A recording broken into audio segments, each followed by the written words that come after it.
Okay, I had to go to part two there. I hit the thing because I got the script right here.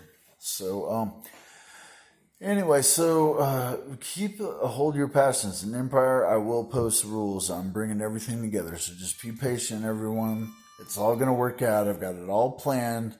I've got an infinite plan, and plans for plans, and plans for plans for plans, and plans that I can throw away and use it another time, even, or something like that. All right. So I'm never at a loss what to do.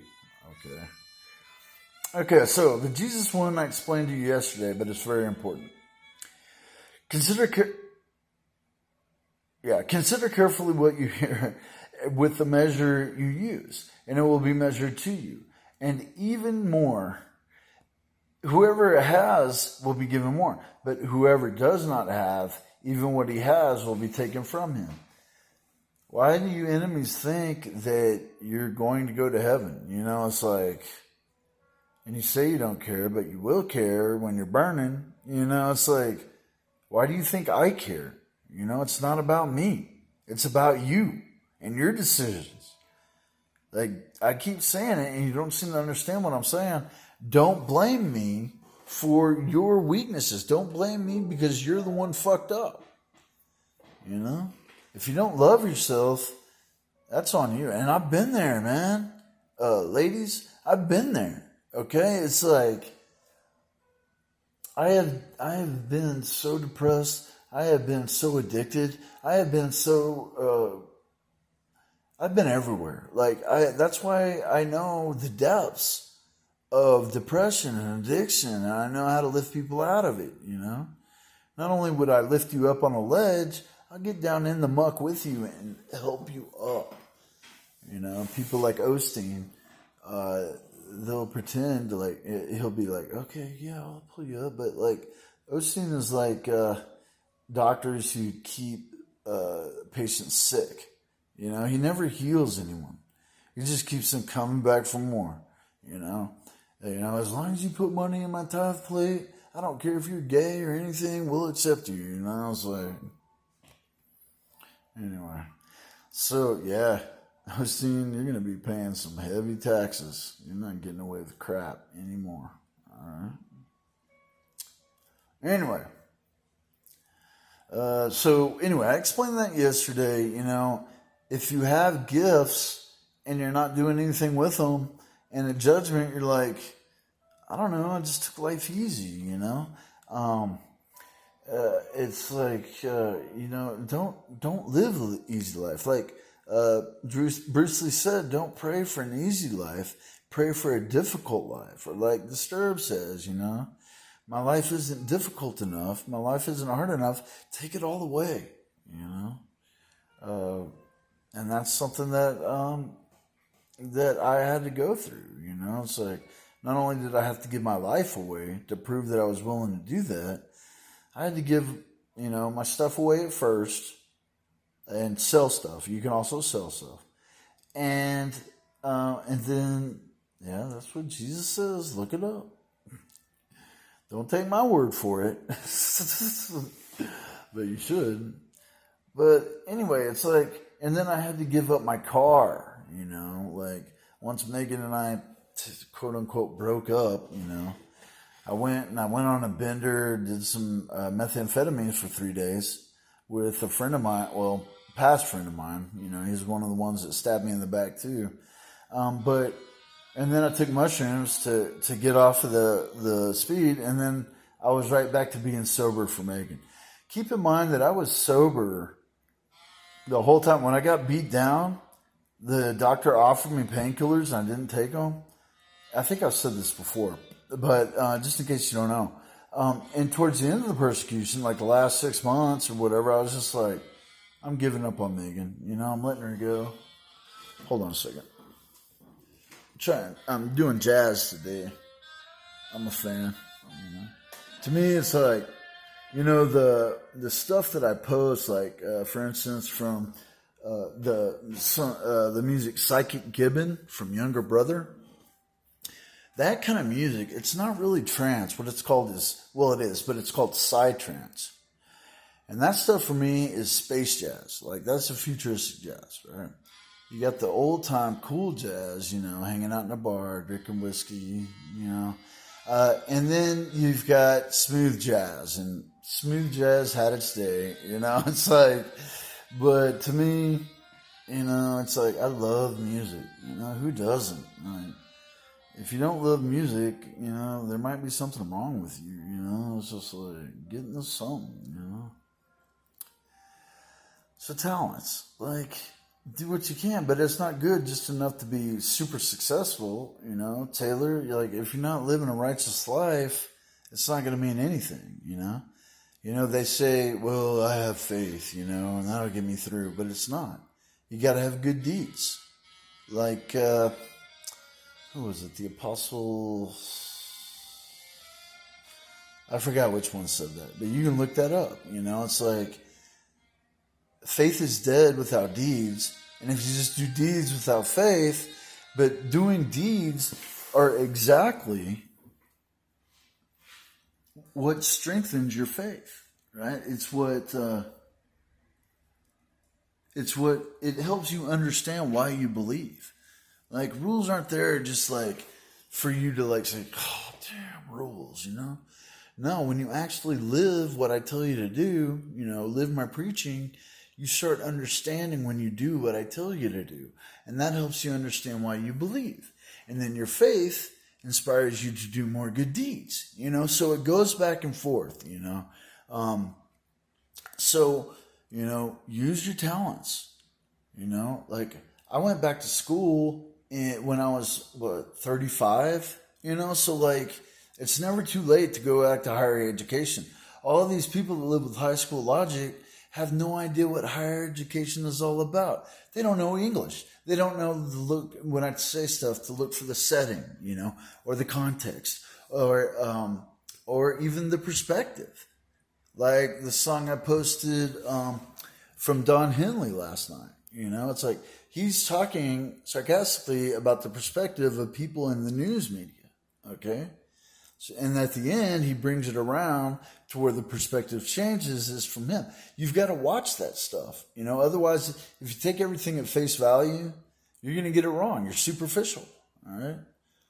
You're materialistic, all right? So you don't look for things to be simple. Do the difficult things. Don't be ashamed to go back to school. Yeah, it can be daunting, It's like, go back to school. Like for me, it took 6 years. I had to go part-time at a community college for 4 years. So, and then 2 years at a university full-time. So it took me 8 years. I was working while I was in community college. And then I was... then I finally went I'll tell you that story sometime too. But anyway, yeah, then I went full-time. I was able to do that. It was really awesome. The girlfriends I've had, that's another story. There's one more quote I want to go over here before I talk about what I wanted to talk about. Oh, yeah. So, yeah, there'll be 2 videos. But, of course, you would know that by now. By the time you see this is what I mean. There's one more by Solomon. Like I say, a lot of stuff I write is self-explanatory. You can always write me a comment and ask, Just don't write me. Like, there's this one of my members, I won't name names, but, like, she's like, oh, I've got a problem. And, like, people do this, And, of course, the girls I got now are okay, and even guys, they'll call up or they'll send me a message saying they need money, and I'm like, no, it's like, but even so, people like this one, like, oh, I've got a problem, and I'm like, okay, well, I'm going to sleep right now, type it out, and I'll read it in the morning, And then she just goes to, hey, what's up? And I'm like, are you not paying attention to what I'm posting, I'm not here to say, hey, how's it going and how you been? It's like, except if it's one of my women, and if they really want to talk to me. But if you got a problem, message me. If you got a question, message me. There are stupid questions, but don't let that scare you, okay? Yeah, like people that say there are no dumb questions, they're lying. They're just like, they like to say that to try to be nice, but that's just living a lie too, no lies whatsoever. All liars go to hell. Yeah, this is towards the end of the sesh. So,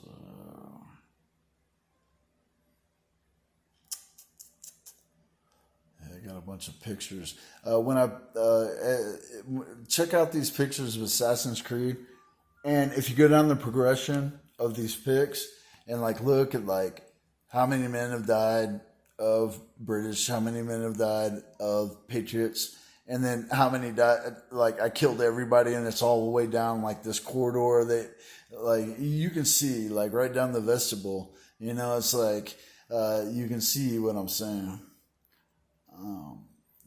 And it's all just, being funny. Where is that thing? Let's see. Here we go. Solomon quote. The mouth of the righteous is a fountain of life, but violence overwhelms the mouth of the wicked. The mouth of the righteous is a fountain of life, but violence overwhelms the mouth of the wicked. All right. Anyway, so again, Megan. So, are you starting to understand what I'm saying? Where I'm going with that? But I mean, if you listen to me, like I said, living water. It's like I do these things for free. I give you reason to live other than just, I got to make it through till I die. That kind of thing, I give you purpose. I've got a plan for everyone, all right? All you got to do is come to me and I'll say, this is what you can do, all right?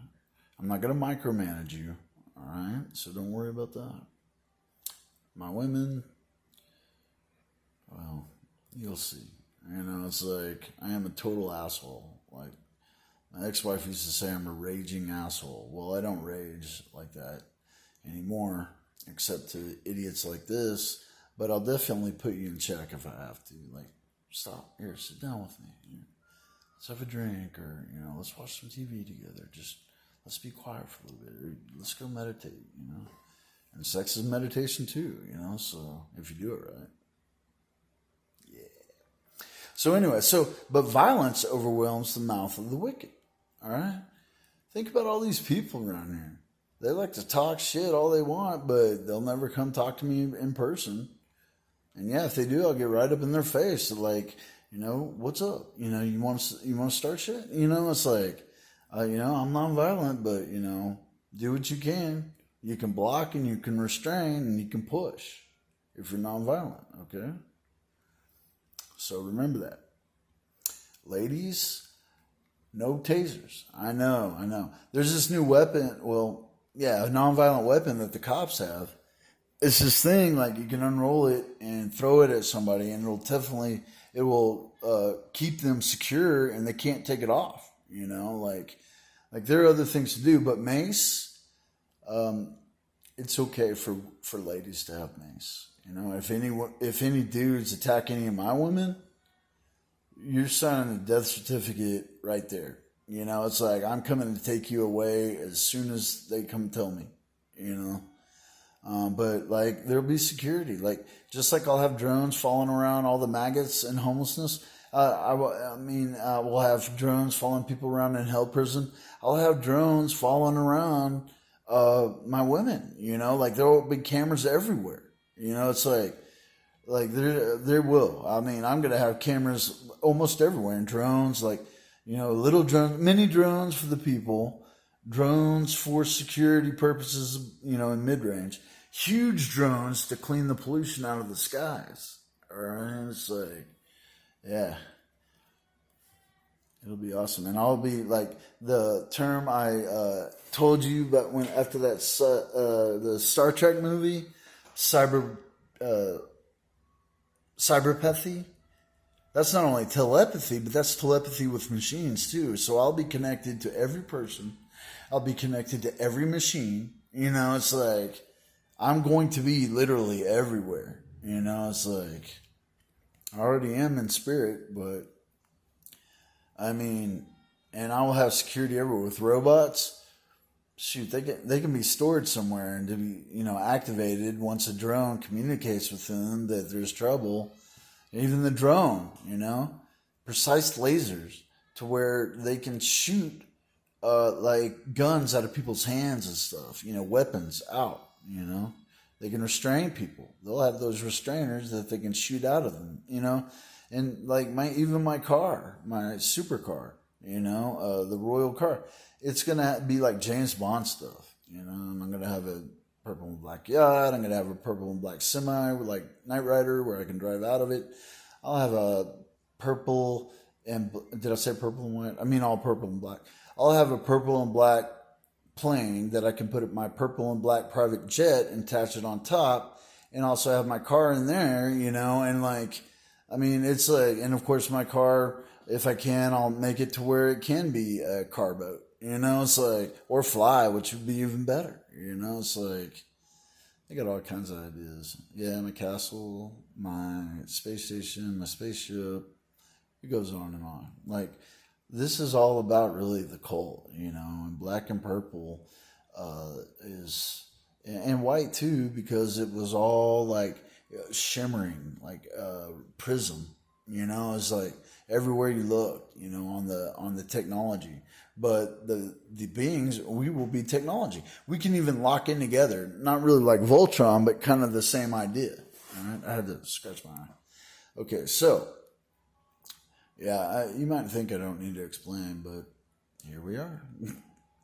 So anyway, yeah, violence over, and I mean, these people, they act like they're violent, like they always try to intimidate me. And the enemies through my tech, I'm starting to sneeze, right? It was after that episode. And I'm doing this, right? Because I'm trying not to sneeze. And they think I'm crying, And so they got some black guy across the way saying, hey, and I'm just like, what? Are you here? No. It's just like, they try to scare me and they want to make me cry and they want to make me angry and they want to make me rage and they want to make me, what's all the pathetic things? Like, they want to see me sad and they want to see me heartbroken. They want to see all these things. It's so pathetic. It just shows you how insane they've become, Like I said, if you do something over and over and over again, you don't change up your experiment, you're going to go insane. It's like, it doesn't mean that it won't happen if you're doing your experiments, but you got to switch them up. I have an experiment mind. Like even down back in my drug days, my heavy drug days, I should say, I would experiment with drugs. Like it was like not a meth lab. I would never do that, but like mixing different kinds of drugs together, trying to get different effects. Like I've always had that scientific and religious mind. It's like my physics teacher, honors physics in high school, he also went to my church. So for me, like science and religion wasn't different, He was kind of a role model in that way, of course. And he could explain it, and I ran some ideas, and like, so I know a lot of things, and science and religion never was split for me. I never said boo to science, ever. I want to travel the universe. Why the heck would I care about technology and science being something evil? Heck no. Okay, so, hey, nah. All right, so, this thing about Megan. So when I'm talking about Megan, when I say Megan, I have first names for all my pets. It's like, but you know what I mean. It's like, you're all my pets. You make great pets. You make great pets. Sure enough. But anyway, for my women, I always use first names unless, I've talked to them for the first time, or I need to get their attention so they make sure they know it's them. But anytime I say Megan, it's about Megan Fox, okay? I've told you about being homeless and being persecuted at the same time, like hardcore torture. It's like, but then I've got Megan stalking me everywhere I go. We were in the same place maybe 200 times during the whole persecution. I mean, during the whole homeless thing. She never would say hi to me. She never would say, "Hey, Steven," unless I was, and she always knew if I was listening to music too loud, and she would adjust her voice. She always knew what was going on in my head. All right. So she was always everywhere, and she's such a slut. Any dude that I said I respected, she went out and fucked. It's like, I always said, like, anybody who's had sex with Megan, is going to hell, but like, it's going to be half of Hollywood, half of LA, half the world, it's like, anyway, so she's so dumb, and so I had that going on in my head at the same time, trying to drive me crazy.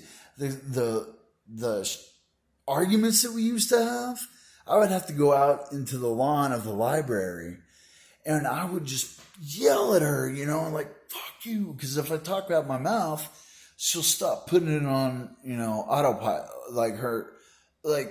She can go around doing everything. And in the back of her mind, she's like talking to me all the time. Anytime I think about something, or if I think about something in my subconscious before it rises my subconscious, she already knows it. And she has an idea that I was always going to do anyway. And like, it was maddening while I was homeless and persecuted. It was like this third element that was just like,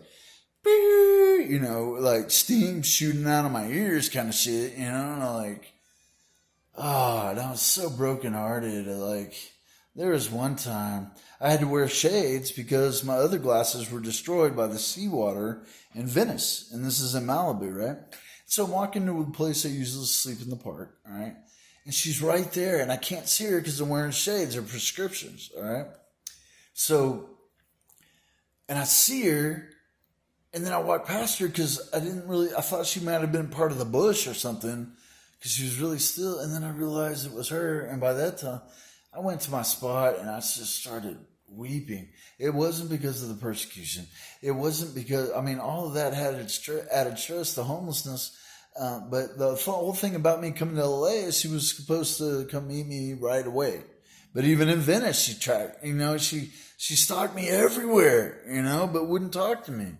Well, that's not right. It's not right. She's so finicky, it's like, so anyway, I was bawling. The times when you're like breaking down and you're crying and snot's like pouring out of your nose and drool, and you don't give a fuck, I was even sounding like Winnie the Pooh, like, it's like, I had lost my mind about 3 times while I was homeless, but I always remembered where I left it.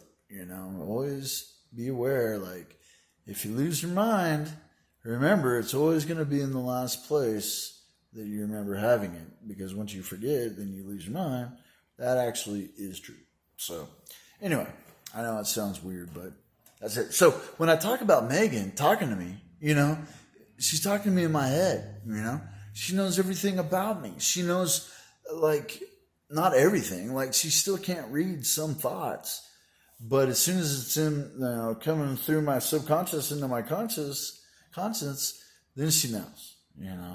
I can't block her out. Like I said, I might make a ritual to get rid of her demon and bring it to me. It's a jinn, like I told you about. And so, but I keep giving her chances. Like, come on. Like, there's been times that she's fucked with my head. When I was here recuperating from the PTSD and everything from the homelessness and stuff, and just being psychologically tortured and physically tortured, I was healing. And she still took me on these mental journeys, making me think all kinds of things, that weren't true. And I'm just like, ugh. And then finally, we were in harmony, right? It was great. We were like we're not friends, we're not lovers, we're just connected, and we can't break it, so, but everybody is going to be connected in my brain like this eventually. So you'll be able to read my brain, but I'll also be able to read yours. Eventually I'll be able to read hers too. So what needs to be understood is that uh, she can be cool, but like lately, like I said, like her whole mission is to just irritate me to no end, and then she speaks to my enemies like she's kind of the middleman or the middle person, like, and she'll say things and she tries to justify it, and I'm like, I don't want stupidity in my head.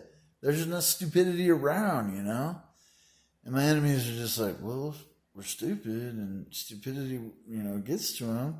Let's just keep being stupid, It's like, and then I've got her stupidity in my mind when she gets off track. So I've got to speak in order for her to tune in, and to get it from the back of her mind up into the front of her mind, and listen to me. So anyway, we had arguments. Like I said, I'm never doing that again. It's like, but I'm not afraid to argue. It's like a lot of people thought I hated females for a while, but that was really because of how they felt about females, They just thought because I was willing to argue with females and not just sit down there and just like, oh, okay. It's like, and just drink beer and smoke weed until, it was time for bed, and it's just like, oh, finally she's going to bed kind of thing. All the guys know what I'm talking about. I've been there, But no, I'm not going to take it from females. It's like, yeah, I love you and I'll love you better than any man, but I'll also hate you better than any man, okay? Because I won't take it. I will not take it. It's about me, not you. It's about pleasuring me, not you. That's not to say that I'm going to be bossing you around like, I've had a tough day, I was like, well, okay, I'll get a beer. Do you want one? That kind of thing. Of course, I'm a sweet guy. I'm a gentleman.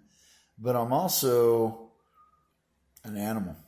I've embraced that. And every human should, Embrace that animal in you. We're all animals, okay?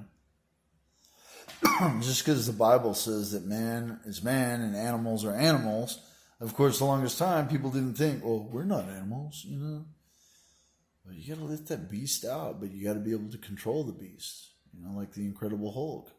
These people keep wanting to make me angry, and I'm just like, you don't understand that I have that property of the Hulk. It's like, and these people don't want to see me Hulk out. It's like, and it's not violent. I'm in control of the beast. All right. I'm never going to lay hands on you women. I'm never going to hit you. Never. That's one thing my dad taught me is like, if you hit women, you're going to have to answer to me, that kind of stuff. It's like, never hit women. And he would tell us that over and over again. No matter how crazy they get, don't hit women. Don't do it. So I don't. All right. There's nothing to fear coming over here. Like, if you want to, the whole thing about coming to me is fine. If you want to meet somewhere, like some of you celebrities, I can do that too, but I don't have a car, so like, you got to keep that in mind. Like, I don't mind leaving here.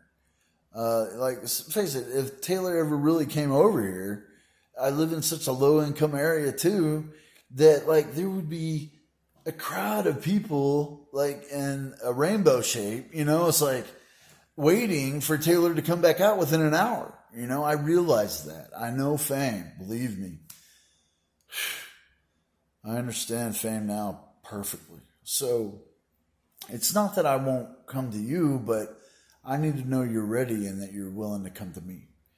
You don't have to even want to. Like, if you think, oh, I'm not ready, but I will, that kind of thing. If you wait till you're ready, you'll never get here. And that goes the same for dudes. Like, when you're ready to be a part of the cult, come see me, all right? And I'll give you your purpose, all right? I'll tell you what to do. Yeah, of course you still work your job. Make sure it's a righteous job. Of course you still live your life. I'm not going to tell you how to live your life except, live the commands. I'm not going to micromanage you. I'm just going to say, okay, here's what you can do for the kingdom, all right? That kind of thing, It won't be oppressive. It won't be something that will weigh you down too much, just another duty to show your allegiance to the kingdom. Same with the empire. I'm going to be working with I'm the king over everything. I'm going to be working with the empire. I know how it is to be a sinful person. I know. I get it. I know everything. I know everything so well that anything that's technical, I can just branch off from that. You know, it's like just a matter of more of an equation kind of thing. You know. Okay, so that's it. I'm not sure exactly what this comes to because I had to have the two videos, but I hope you're doing great. Don't be ruled by your emotions. Use your brain. Peace, love, and discipline.